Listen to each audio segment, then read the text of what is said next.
பார்க்கவே கூடாது. யார் உன்னை அவமானப்படுத்துகிறார்களோ அவர்கள் தலை தாழ்கின்ற அளவிற்கு நீ உயர்ந்து நிற்க வேண்டும். விசுவாசத்தனமா வேலை செய். தேவதையாக எல்லாவற்றையும் அனுபவிக்கலாம். ஏதேனும் அவமானம் உங்களுக்கு நேர்ந்தால் அங்க வந்து நீங்க அதை லேடரா மாத்துங்க.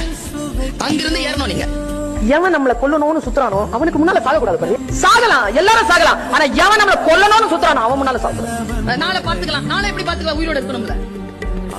இருந்தாலும் அந்த மைண்ட் வரணும்ல, அந்த எனர்ஜி வரும். அந்த ஸ்பாட்ல அந்த நிமிடத்துல ஜெயிக்கணும். அதுக்கு பேர் தான் ஜெயிக்கிறது. அம்மா சொல்லுவாங்க, காட்டு வழியா போறியா, பூவையோ கனியையோ பாக்குறியா, திரும்பி வரும்போது பார்த்துக்கலாம். அப்படி விடாத.